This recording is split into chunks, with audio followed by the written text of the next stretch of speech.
સોબનસ કિચનમાં આપ સૌનું હાર્દિક સ્વાગત છે। તો આજે આપણે બનાવવાના છે મસાલાવાળી ભાખરી।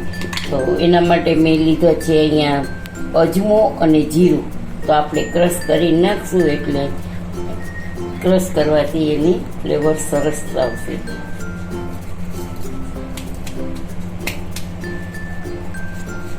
એક ચમચી ઉપર નાખી દઈશું નિમક। મસાલાવાળી છે એટલે આપણે નાખશું થોડું ધાણા જીરું, પછી નાખશું હળદર, થોડુંક નાખશું લાલ મરચું અને ચપટીક નાખશું આપણે હિંગ। અને હવે આપણે આમાં નાખી દઈશું મોણ, થોડાક તલ નાખી દઈશું।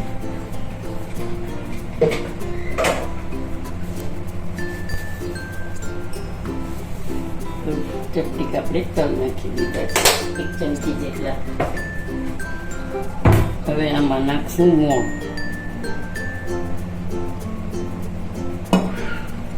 પછી આપણે એને મિક્સ કરી દઈશું।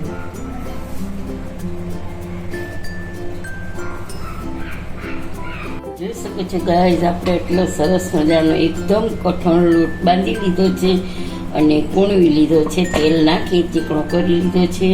તો હવે આપણે એના માટે એક લોહ લીધું છે મોટું, આ ટાઈપનો લોહ લઈશું આપણે એક ભાખરી માટે નાનું। પછી એને આવી રીતે એકદમ હાથેથી કૂણવી લઈશું।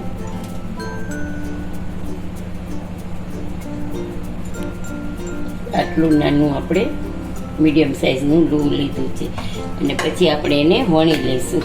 વણીને મેં આ પહેલાં જ વણીને રાખી દીધી છે ભાખરી। તો તમે જોઈ શકો છો કે એની થિકનેસ કેટલી છે, આટલી જાડી રાખવાની છે ભાખરી। અને અહીંયા મેં ગેસ ચાલુ કરી દીધી, આપણે ચાલુ કરી દઈએ ગેસ।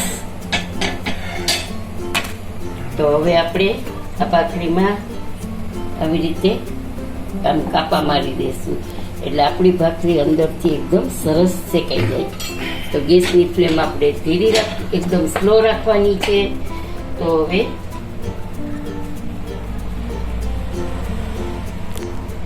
તો જોઈ શકો છો ગાઈઝ, આપણું એક પડ સરસ શેકાઈ ગયું છે। પછી આપણે એને કડક કરવા માટે કપડાથી કરશું।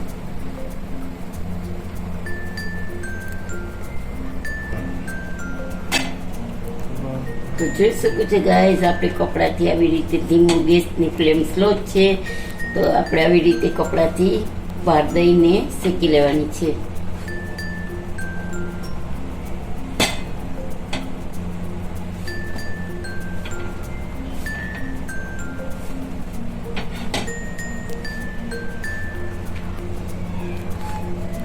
તો જોઈ શકો છો ગાઈઝ, આપણી ભાખરી એકદમ બિસ્કિટ જેવી રેડી થઈ ગઈ છે। તો આપણે અહીંયા કપડા ઉપર રાખશું એટલે હોજ વડે બીજી ભાખરી આવી રીતે નાખી દીધી છે મેં તવામાં। અહીંયા ઉપર આપણે ઘી લગાવી લઈશું। તો આ ભાખરી ને દહીં સાથે આપણે ખાવાની છે।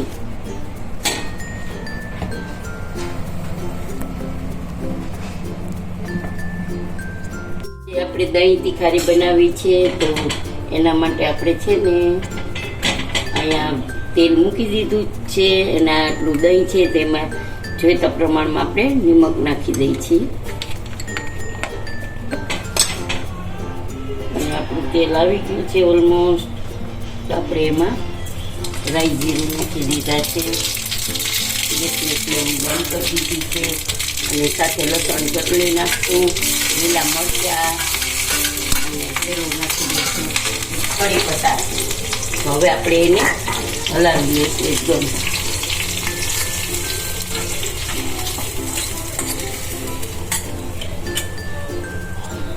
હિંગ નાખી દઈશું વધારે, નાખ્યું જો ધાણા જીરું નાખ્યું, લાલ મરચું પાવડર નાખ્યું અને હિંગ નાખી છે જરાક। હવે આપણે એને ચલાવી લઈશું એકદમ।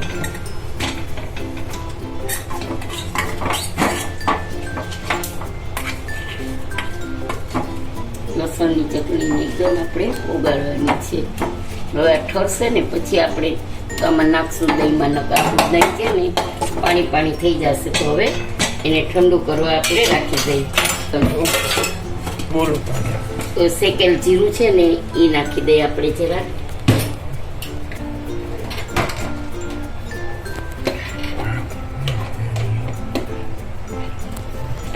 તો આપણે થોડુંક શેકેલું જીરું નાખી દઈએ છીએ એટલે સુગંધ સરસ આવશે.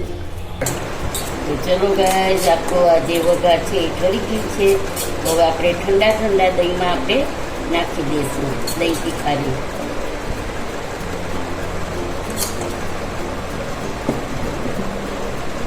આપણે એવી રીતે ચલાવી દઈશું. તો આપણું દહીં તીખારીનો વઘાર થઈ ગયો છે. આપણે સર્વ કરવા માટે કાઢી લઈશું.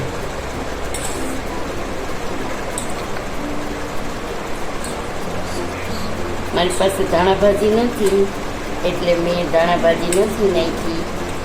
ધાણાભાજી હોય તો સરસ લાગે.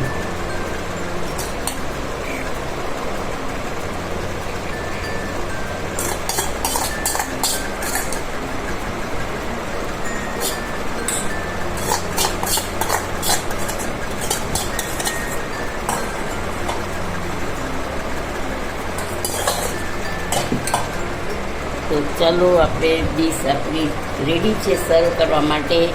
તો અહીંયા આપણે લઈ લીધું છે દહીં તીખારી લઈ લીધી છે.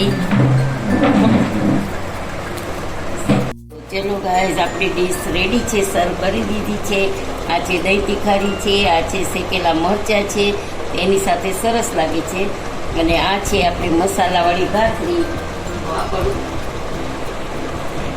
એ દહીં તીખારી, આ છે શેકેલા મરચાં આપણા. અને આ અહીંયા માખણનો આપણે નાખી દીધો છે. 2 ચમચી માખણ નાખ્યું છે, ઘરનું જ છે. અને આ ભાખરી આપણી મસાલાવાળી રેડી છે.